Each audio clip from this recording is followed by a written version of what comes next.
this is a really important story to tell, and to understand this is particularly now, because as I was saying before, race is central to our story. Race, race, race. And a lot of people don't like that. And a lot of people don't want to hear about it.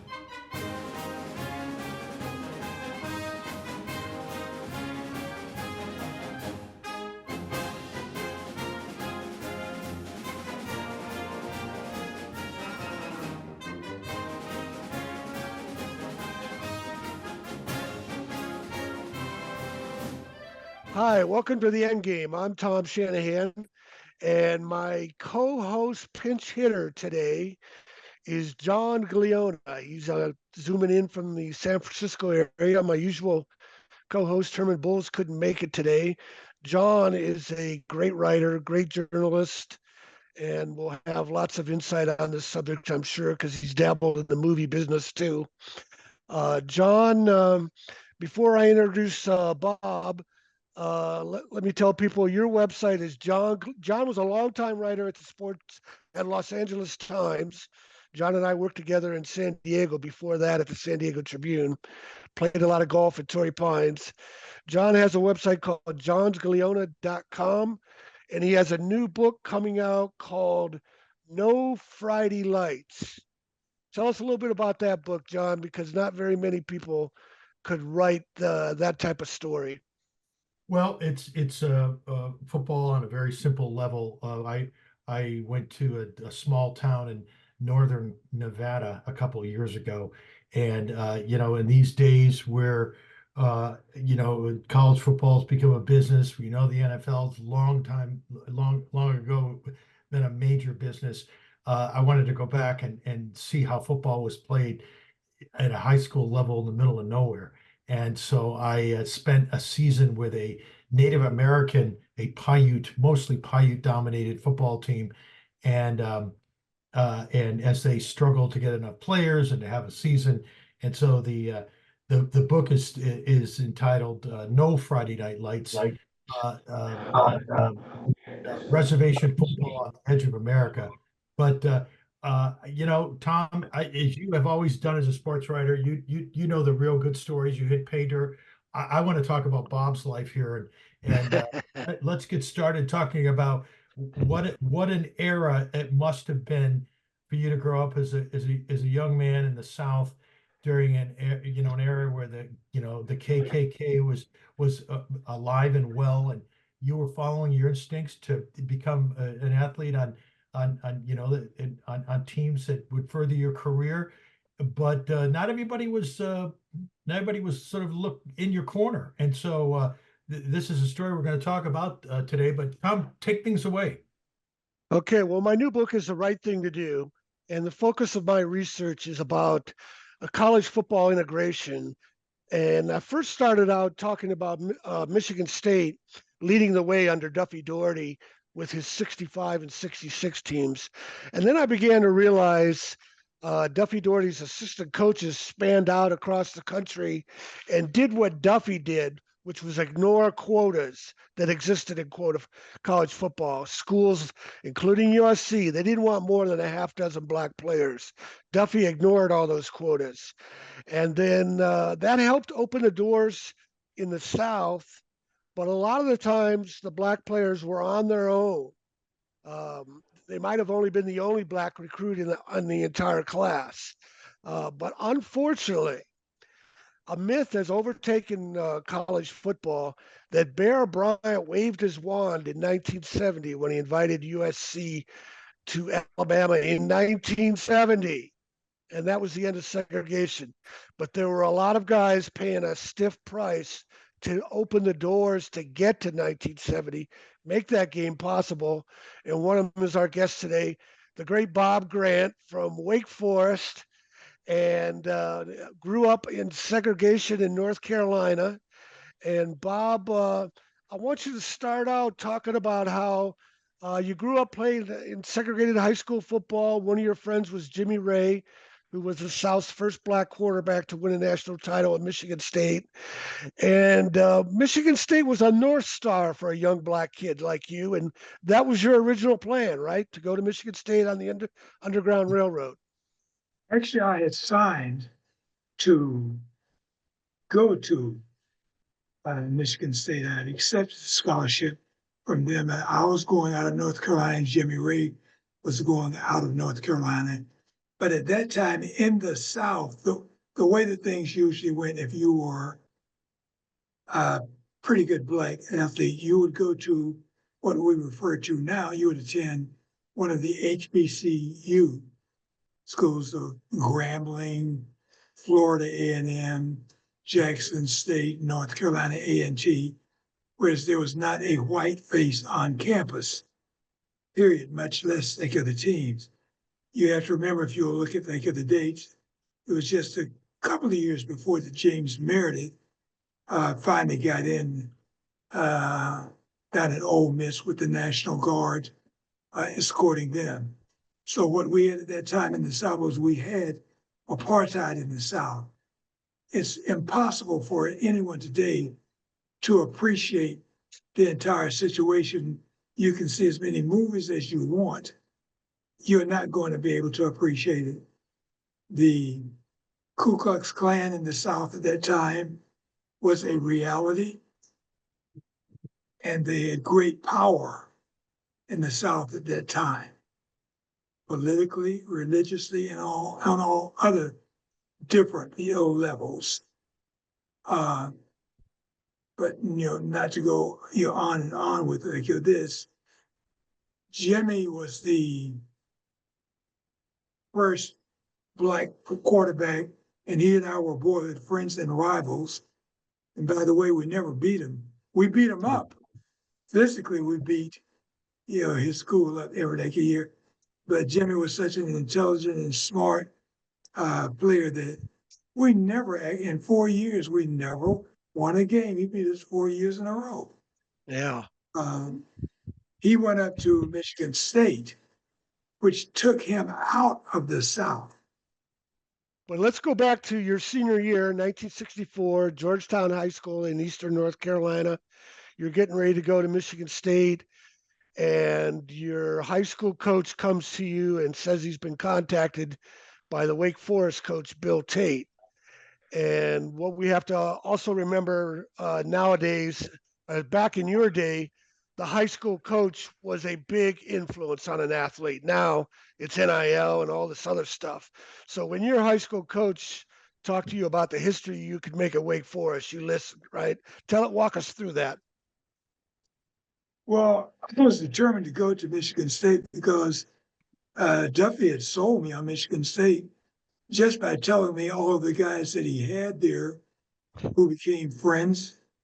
Later, Bubba Smith, Clinton Jones, Baba Pisa, and of course, Jimmy and I, grew up as boyhood friends and rivalries, with Jimmy being from the Army town, Fort Bragg in North Carolina, and my being from the Marine Corps town, Camp Lejeune. I was looking at getting out of the South there, at that time too. Right. It was a frightening place, I got to tell you. That. And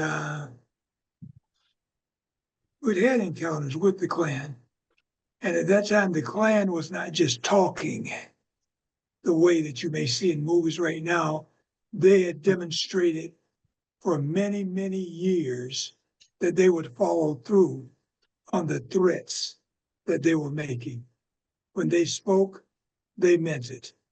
You said the wrong thing to someone, you could get hurt or worse. You did the wrong thing or looked in the wrong direction at someone, which Jimmy can fill you in like you on that, your house could be burned down. High schools were bombed. The little girls down in Birmingham, Alabama, a few months before Jimmy and I came out and went there, which they killed them. People have forgotten about that. 1963, right. Right. And well, Yeah. Bob, could you talk a little bit about your own high school was bombed, right? Georgetown High School. Could you, you Yeah, know, but they bombed it after I left. right. I think it was 2 years after I left. I was at Wake Forest, and that was bombed, and they still try to cover it up a little bit of days today. Some of them do, but what happened was they in '66 they said, okay, we are breaking the color line here, and you've got to we're integrating the schools. Hmm. Well, the Klan and some people in the white community did not want their kids going to the old Georgetown High School because it had been historically a black high school, even though it was the only accredited high school in the county. Um, so to try to waylay integration, they blew the school up. They blew it. Yeah. Yeah.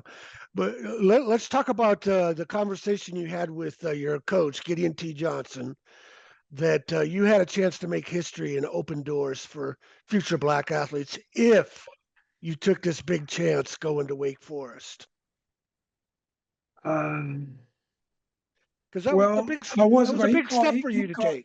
I'll tell you a story. He called me into his office, and I'm all fired up. I've signed. I'm ready to go to Michigan State, and I know Jimmy's going there, so I'm going to know someone that's there.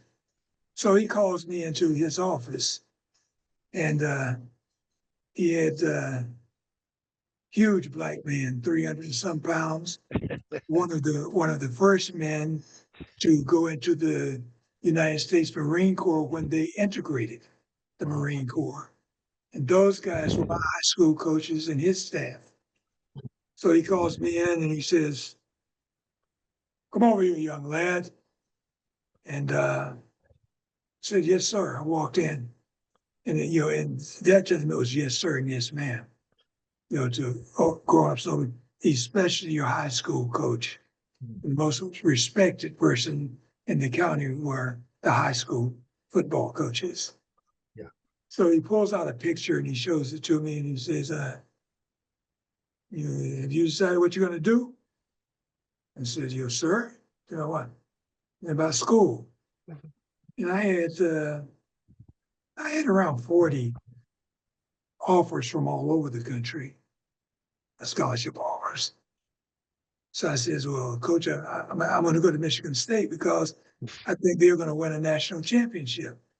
They've got guys coming in from all over the country. They've got a giant coming out of Texas and a Hawaiian boy that's coming out of Hawaii and Clinton Jones, the best running back there. George Webster's coming out of South Carolina. He's going up there, and Gene Washington is going in." So I said, "So that's where I want to go." So he pulls this picture out and he holds it up, and it's a picture of Coach Bill Tate with the announcement that he was coming in as the new head coach at Wake Forest University. And he says, "Do you know who this white man is?" That's the way we talk, man. Spoke then.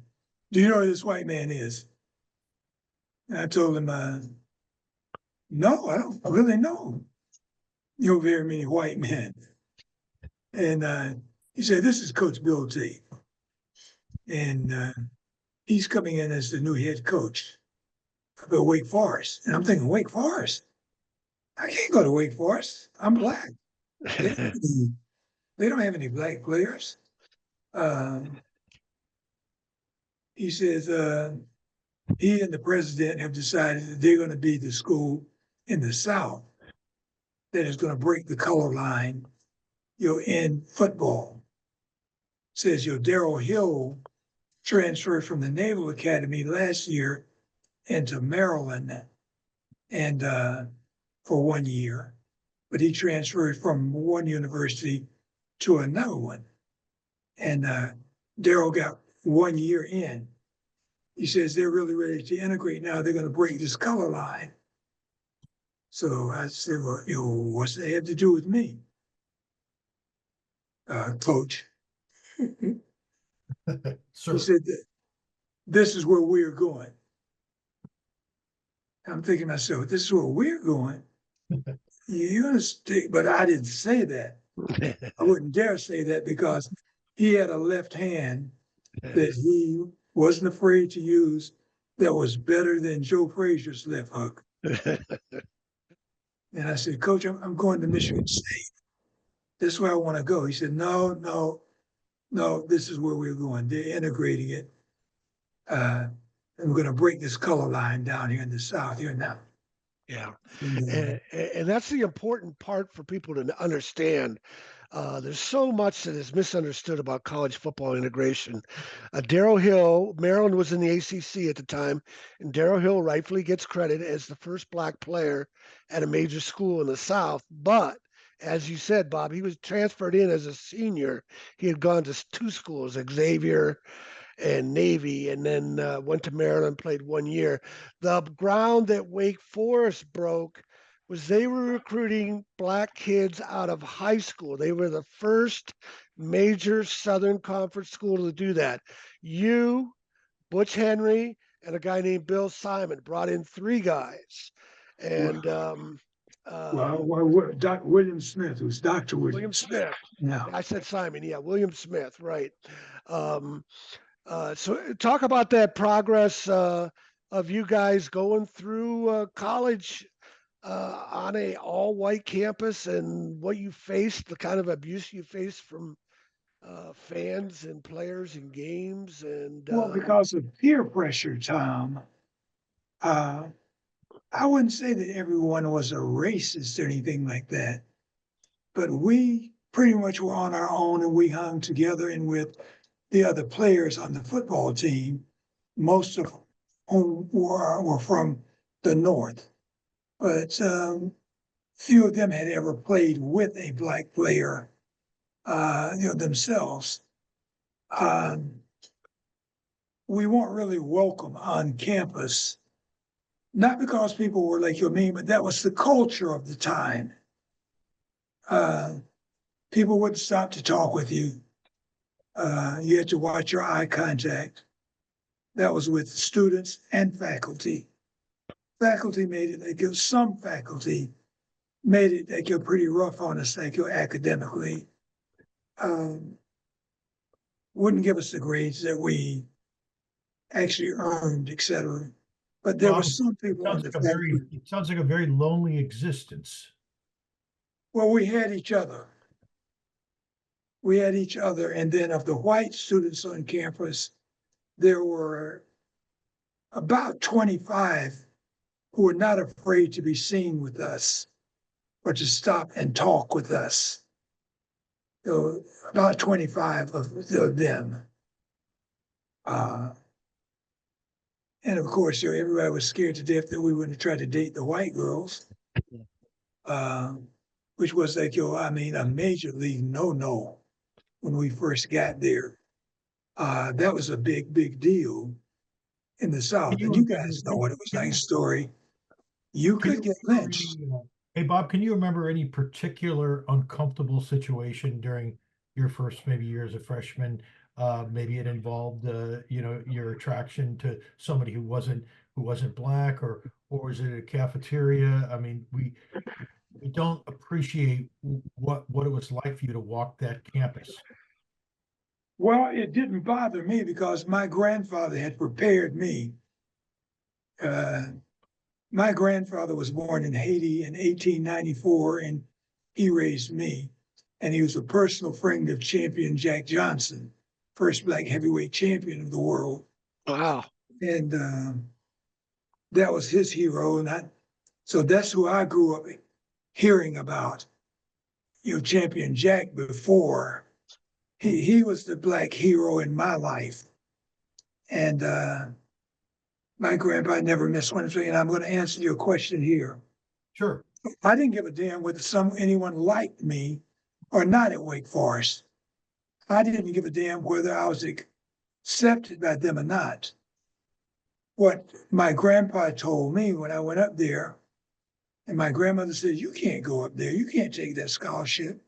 If you go up there, those white boys are going to kill you in your sleep.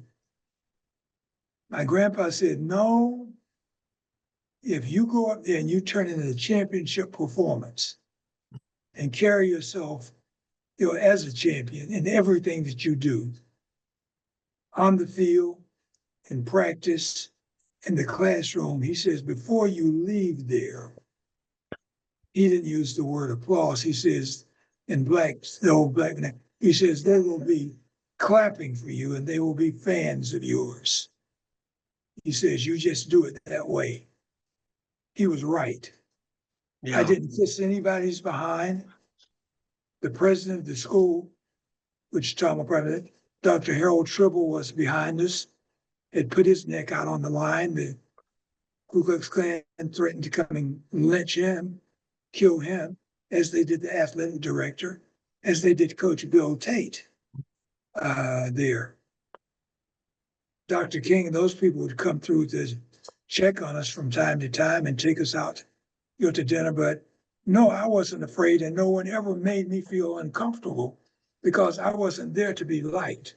I was there to turn in a championship performance.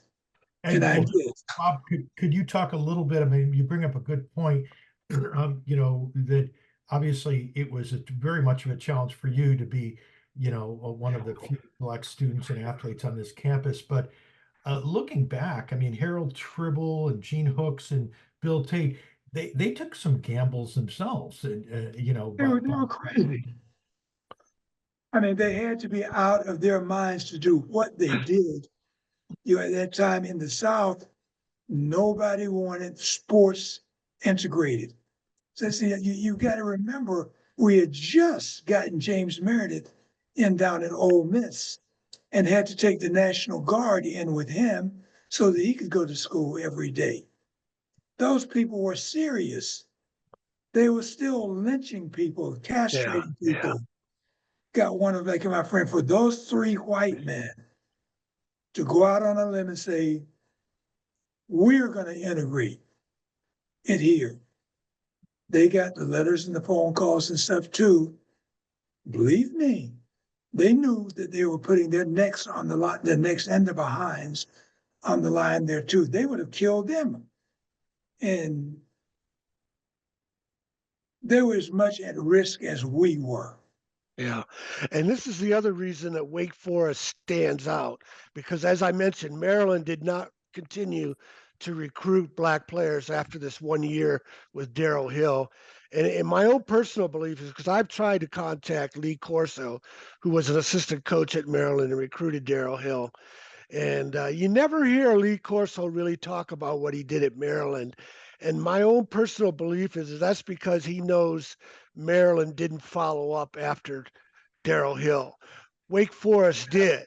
Jimmy Johnson, Howard Stanbeck, Bill Overton came in, and Freddie Summers was a quarterback in 1967. Your basketball coach, yes, the first Black quarterback in the South. You're right, at a major school. Your basketball coach, Jack McCloskey, recruited his first Black player 1 year after Dean Smith at North Carolina with Charlie Scott, but you only hear about North Carolina. What Wake Forest was doing was 6 years before Bear Bryant in Alabama. But you'd think if you listen to college football lore, and Bear Bryant was it all started with Bear Bryant. John, can you've had such a long journalism career, won so many awards. Can you just talk about how journalism gets it wrong a lot of the time? I think what changed journalism was Watergate and the idea that journalists can make a difference. Before Watergate, especially in places like the South, journalists sometimes became the Stockholm syndrome victims, where an electrifying character like Bear Bryant, if you were covering him for the local newspaper, you wanted to be on his good side. You reported kind of what was the story in through Bear Bryant's eyes. And it's not just in sports. I mean, look at FDR when he was disabled during World War II. Reporters knew that. They never reported it. JFK was a philanderer during his years in the White House. Reporters all knew about Marilyn Monroe. Nobody. And I was mentioning to Tom this morning, I know a good friend of mine is a golf writer for the LA Times, and even recently, a decade ago, there was one particular guy on the tour who was a notorious philanderer.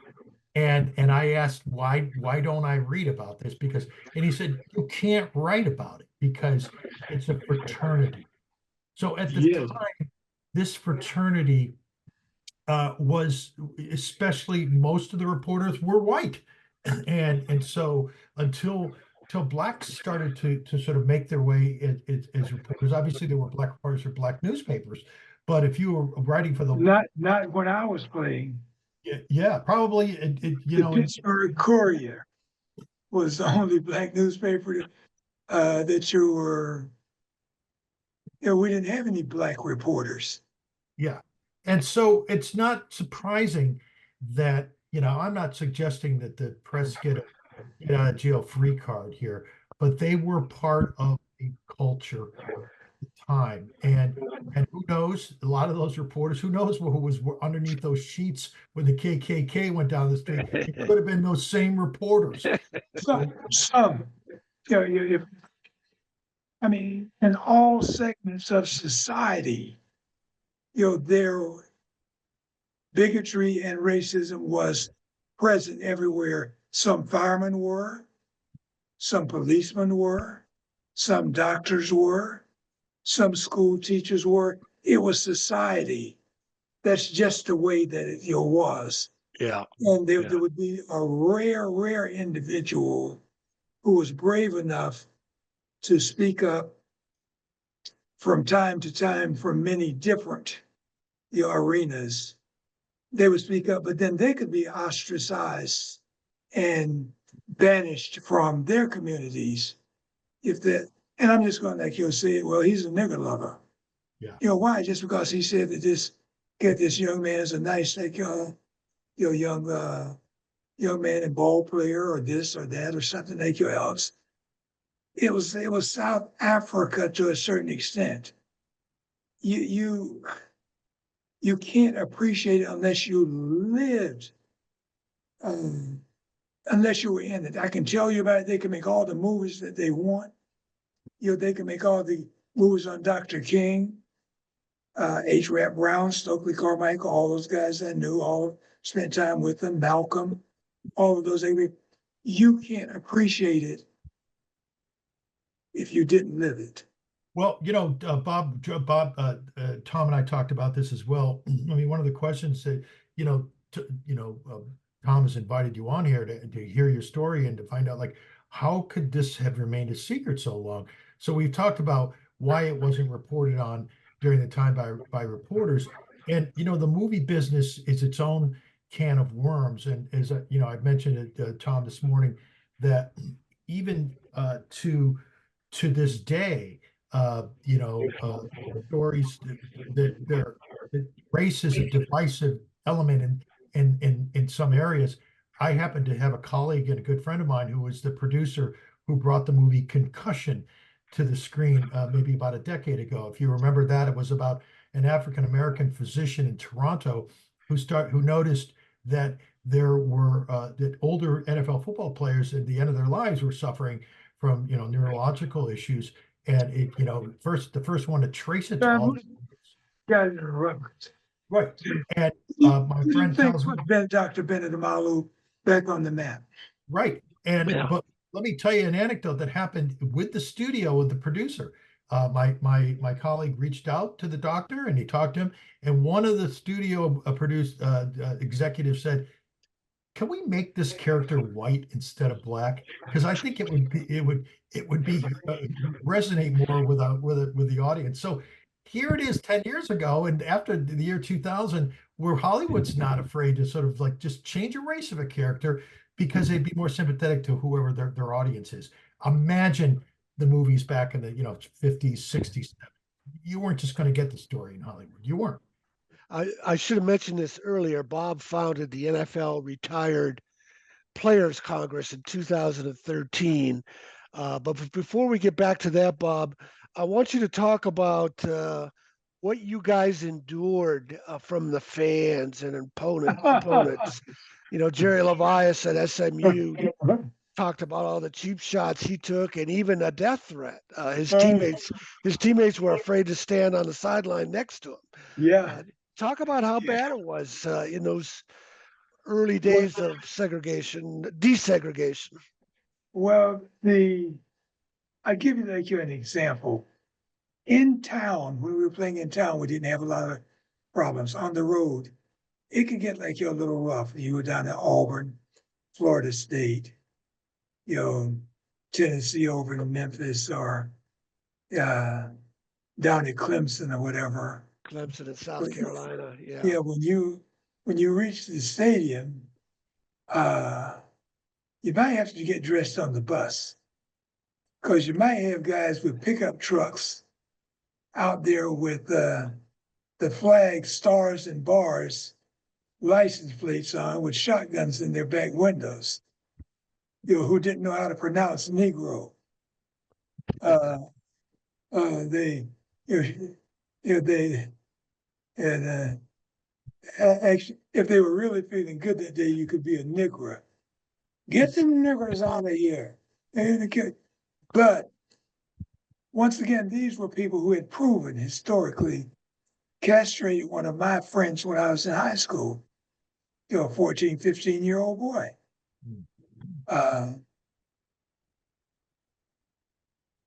They were serious. Yeah. They were the mayors. They were the city councilmen. They were the policemen.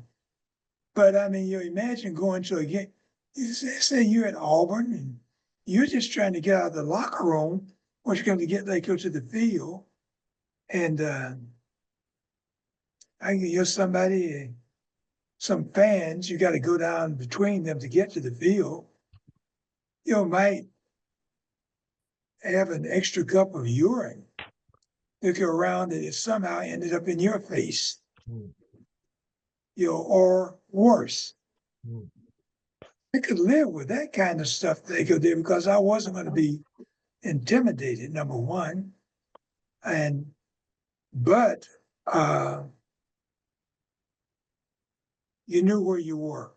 Yeah. It was Dixie. Yeah. It was their country. You knew the only black people, when I was playing college, first of all, the only black people in the stadium would be me and my two little teammates. Yeah. A couple of guys working on the grounds crew. Yeah. And these were the steps that had to be taken step by step. And eventually we got to 1970 where college football integration was fait accompli. But step by step was a tough time and maybe not recognized and appreciated as much as it should have been in real time. But 2, 3, 4 years ago, you and Butch Henry received the Trailblazer Award, the inaugural Trailblazer Award, if I'm correct. Right, Bob, from Wake Forest University? Talk about what that award meant to you. And Butch is deceased, correct? Yes. Yeah.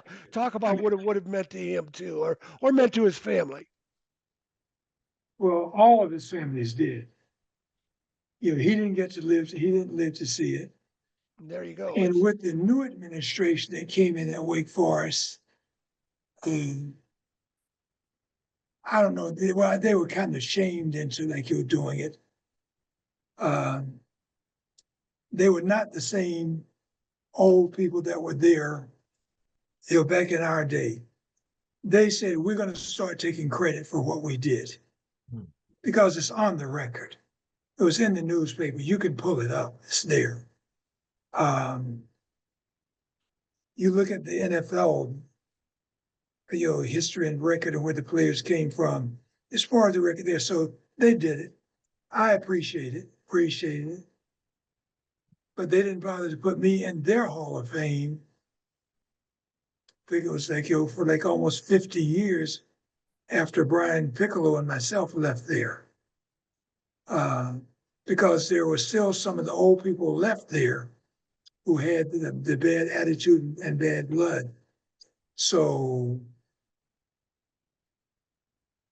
I appreciate the award so that younger guys know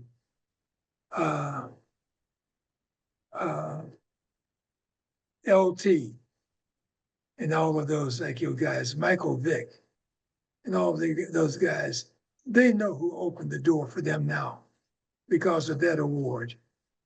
And when Wake Forest did that, then the NCAA turned right around some months later, and they awarded me the NCAA Most Inspirational Award because of all that stuff that happened like you're there. And Yeah, and I it- appreciate it. it's a great example, and we need more of it. You see a lot of Southern schools doing it. We need more of it at my own school. Michigan State doesn't fully grasp what it did, the leadership role it took that helped open doors in the South and end the unwritten quotas at USC. I think about the great sports writer Dan Jenkins, and anybody my age who loves sports writing, Dan Jenkins was a god. And he likes to say that in America, we tend to shrink history. And his example was the Japanese bombed Pearl Harbor. John Wayne invaded a bunch of islands in the South Pacific. Gregory Peck cranked up, Enola Gray, and then World War II was over. And that's kind of the story with college football integration. Bear Bryant decides it's time to recruit black athletes in 1970, forgetting what Wake Forest did way back in 1964, SMU in 1965, Kentucky in 1966, Tennessee in 1967, Auburn in 1969, a year ahead of Alabama. And then Bear Bryant waved a wand and everything was good. And this myth got started that Bryant scheduled Sam Cunningham to come down to Birmingham Legion Field and run over his all-white team to shame George Wallace and Alabama fans into letting him recruit black players. But this was in 1970 when all the dirty work had already been done. Jimmy was in the NFL. And Jimmy was in the NFL. I was in the NFL. Bubba was in the NFL. Yeah. So The kids on that NFL on that SC team were Bubba's little brother, Toady, my little nephew, yeah. Jimmy Gongo, all those guys. Yeah. Duffy had already done it. There was so much progress already. Right. And then you told me a story that fit in exactly with what I had started to come to believe already, that Sam Cunningham, because the myths about the 1970 USC Alabama game were made up 20 years after the game. And because there was very little reported in the 60s, they got away with it. But anyways, you, through your retired Congress, NFL Players Congress, you told me a story about how you and Reggie Berry from Long Beach State and former Chargers player, you were talking about integration with Sam Cunningham one night, which kind of just confirmed for me that he began to realize later he had been used as a pawn in this myth. Tell that story. Even those players bought in to it now. Toady Smith, Bubba's little brother, he knew, because by the time they got there, when Toady went to Michigan State and then transferred, well, when we went to Texas or wherever, transferred to Michigan State, Bubba and I we were in the NFL with the Colts at that time. 1968. Toady used to come up to spend time with us. So Toady knew the story, but Sam thought that he was the reason that college football in the South was integrated. So Reggie Berry was there, but there were a bunch of guys, and somebody brought it up and said to Sam, you're the reason that they integrated college football in the South. Right? And Sam said that, when we went down there, and Reggie Berry chimed in and said, Sam, you weren't the reason that they did it. So by the time you got there, Bob and Bubba and those guys and Jimmy Ray and all those guys, they were already in the NFL. And Sam said, but in the South. And so he said, you're going to read here. Read this newspapers here. When the announcement was made, it was being done. And Sam was a sweetheart. Yeah. Yeah. I almost cried. Yeah, I don't, and I say this over and over. I don't blame Sam Cunningham. He was a great player. It wasn't his fault. He was used as a pawn. He was a good And man. in 2016, he was quoted in the LA Times saying that the 1970 game didn't need all this sauce added to it. That's why I think he realized later he'd been used as a pawn. Hey, Bob, But I have a question yeah, for you. If you could sit down today with that mountain of a man, Gideon T. Johnson, and how he influenced the course of your life and switched you from going to school in the north to going to endure what you did, what would you say to him today? Would you thank him? Would you say, Coach, that was a good I, move? I wouldn't have to do it like the other day. I did it. Oh, As I started to move through college and through the NFL. We talked. I spent time with them. Really crazy story. Probably don't have enough time for you. I don't want to use up all you guys. Take your time. But he knew. He was a college, former Marine. Went to school at Johnson C. Smith, one of the HBCUs in Charlotte, North Carolina. After he came out of the Marine Corps, he told me, and he always told me, he says, I knew that I wasn't good enough to make it to the pros. He said, but I always knew that I was good enough to help someone else get there. yeah, I wouldn't have to thank him. I did it. I did it while he was like alive. And he and my grandpa who adopted me, those were the two most influential people in my life. hmm. yeah, I owe them everything. yeah. That's a great story. Well, let's wrap it up here. I want to emphasize, uh, first of all, Wake Forest was the first major Southern Conference school to recruit a black kid out of high school. Bob Grant, Butch Henry, and William Smith, right? I Yes. always want to call him Simon for some reason. William Smith. Now, people might say, what about Warren McVeigh? That's true. He was recruited by the University of Houston in 1964, but Houston wasn't a major Southern Conference power at the time. And by the way, while I'm on Houston, Houston was desegregated by Bill Yeoman, an assistant coach under Duffy Daugherty. He followed Duffy Daugherty's blueprint. And then, but that's not the only ground that Bob Grant should get more credit for in college football lore. He is the first black player from the Southern major school drafted in the second round, 1968, by the Baltimore Colts. Again, Warren McVeigh was drafted in 68, but he was in the fourth round. Um, so Bob has two great places in football history. He doesn't get the credit he deserves for it. But while you were with the Baltimore Colts, your teammate was Bubba Smith. And I know from all my Michigan State research, everyone has a Bubba Smith story. I had my own way of tackling. I used to grab the whole backfield. Then I threw guys out until I found the one with the ball. When I started drinking beer, I did the same thing. And this is the one I'm holding on to. Light beer from Miller. It has a third less calories than the regular beer. It's less filling, and it tastes terrific, too. I also love the easy opening can. Light beer from Miller. Everything you always wanted in a beer, and less. What's your Bubba Smith story, Bob? It's not going to be a football story, but because we talk about sports so much, people look past the people at times. And we look at sports and we're talking like you're here, like you're now. What it did for civil rights in this country and for racial relations is much more important than what it did for the sport of football. Story with Bubba. Bubba and I were here in Los Angeles after we retired. I had a business, and I went broke. I went bust. It was just the economy, etc. So I went over to Bubba's house, And his address was, he and I played beside each other on the line. I was 51, he was 78, left linebacker, left defensive Lakeview end. Bubba's house address was 5178 Sunlight Place Wow. here in LA.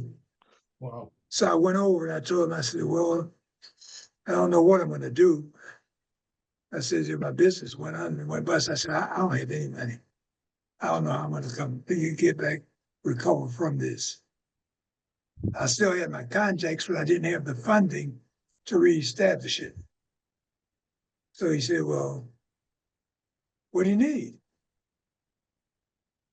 I said, yeah, I just don't have money. He takes his checkbook out. How much money do you need? Doesn't sound like a lot of money like you're right now. But I was like, I said, well, really, I need I can get my contracts reestablished for about $28,000. So he wrote the check out, $50,000. Wow. Gave me the check. He said, would that do it for you? I said, yeah. I said, I'll pay you back. He said, no, you're not going to pay me back anything. Yeah, we're friends and teammates. And so what I did when that business got back up and running everything, I gave him half of it. Then we opened a couple more, so we ended up being business partners. Yeah, great But story. that was the Bubba that people don't know. Exactly. They Yeah, just and know the football player. I've heard so many Bubba stories like that. Not financially, but he had a real gentle heart. And then, of course, Bob has continued to influence football through the NFL Retired Players Congress. John, you want to bring us home with some final comments? Well, I'm honored to share this time with you, Bob, and you know, it's I think we need to hear these stories today, you know, more than ever. And Tom has done a lot of work over the last couple of years of sort of setting these kind of matters straight. So I hope this podcast can be seen by as many people as possible, especially not just you know a white audience, but young Black athletes to know you know who actually you know took the step. I mean, it takes somebody to put that big toe in the water for the first time, and so that's you know and you did that. So I'm honored to be here with you today. Well, thank you, but I just hope that what we did and Dr. Tribble and Tate and Jerry Levias and all of the other Lakeview players that were part of that, I just hope that it will inspire people to see and understand that we can work together, you know, racially. It's crazy to let our politicians divide us the way that some of them seem to want to do, like all the time. And life is about helping other people and opening doors for other people. That's my commitment to life. Now, trying to do something to open another door for someone else, or to help someone else, or to inspire someone else to do something, even if it is scary for them to Great. do it. All right. Well, thanks for watching the End Game. This will be episode 20. It'll be easy to find on my website, tomshanahan.report. Share it with as many people as you know, because these are the true stories of college football integration, all the sacrifices made by pioneers like Bob Grant in the 1960s, not 70s, 1960s. It's a pleasure meeting you guys. And I can't tell, you guys are part of the continuing story. Once again, not just because of sports. You think that you're doing it because of your sports, but with what you're doing, showing what was done like in the past, I guarantee you that there's some young kids out there, both white and black, who are going to be affected by what you are doing and Great. your books All and right. what you're doing. It's definitely going to happen. All right, help me get the word out. Yes, sir. All Okay, right, gentlemen. thanks. Take care now. Yes, sir. You take care. Talk to you later. Okay.